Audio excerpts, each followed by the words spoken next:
एक माँ और बेटे की कहानी। कल रात एक घटना हुई जिसने मेरे रोम रोम को छू लिया। रात के करीब 7 बजे थे, तभी फोन की घंटी बजी। जब मैंने फोन उठाया तो उधर से रोने की आवाज आ रही थी। मैंने उन्हें शांत होने को कहा और पूछा, क्या बात है भाभी जी, आप कहाँ हैं? क्या आप अभी यहाँ आ सकते हैं? मैंने कहा, आखिर बात क्या है? भाई साहब कहाँ हैं? माँ जी कहाँ हैं? आखिर हुआ क्या है? लेकिन उधर से बस यही जवाब मिला कि आप जल्दी से घर आ जाइए। मैंने कहा, ठीक है, मैं जल्दी से जल्दी आता हूँ।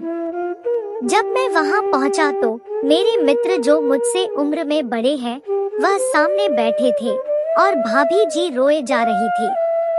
उनका बेटा भी परेशान था और छोटी बेटी भी कुछ कह नहीं पा रही थी। मैंने भाई साहब से पूछा कि क्या बात है, मगर वह कुछ जवाब ही नहीं दे रहे थे। तब भाभी जी बोली, ये देखिए तलाक के कागज, ये मुझे तलाक देना चाहते हैं। मैंने पूछा, ये कैसे हो सकता है? इतना अच्छा परिवार है आपका, सब कुछ ठीक है, फिर अचानक क्या हुआ? मुझे तो यह सब मजाक लग रहा था। तब मैंने बच्चों से पूछा कि दादी कहाँ है? बच्चों ने बताया कि पापा 2 दिन पहले ही उन्हें वृद्ध आश्रम छोड़ आए। तभी नौकर चाय लेकर आया। मैंने भाई साहब को चाय पिलाने की बहुत कोशिश की, मगर उन्होंने नहीं पी।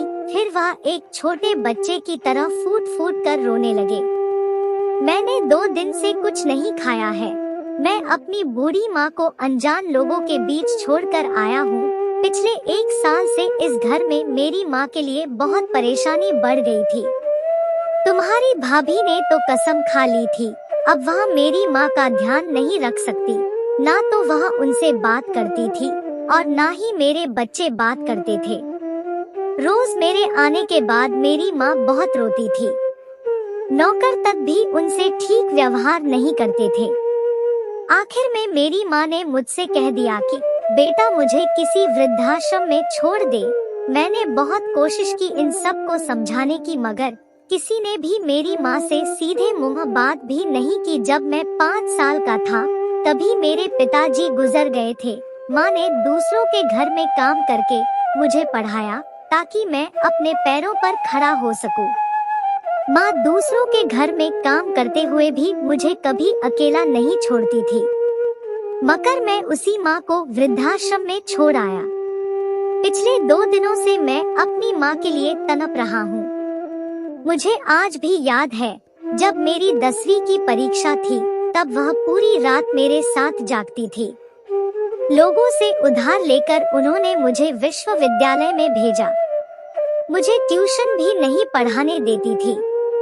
जब मैं ऐसी माँ का ना हो सका तो बीवी बच्चों का कैसे हो सकता हूँ? मैं जिस माँ के शरीर का हिस्सा हूँ, उन्हें ऐसे लोगों के पास छोड़ आया हूँ जो उनके लिए बिल्कुल अजनबी है। जब अपनी माँ के लिए कुछ नहीं कर सकता तो भला किसी और के लिए क्या करूँगा? अगर इन्हें आजादी इतनी प्यारी है जिसकी वजह से इन्हें मेरी माँ बोझ लग रही है, तो मैं इन्हें पूरी आजादी देना चाहता हूँ। जब मैं बिना बाप के पल सकता हूँ तो मेरे बच्चे भी पल जाएंगे। इसलिए मैं तलाक दे रहा हूँ। अपनी सारी जायदाद भी इनके नाम कर दूंगा। मैं भी उसी वृद्धाश्रम में जाकर रहूंगा। कम से कम अपनी माँ के पास तो रह सकूंगा।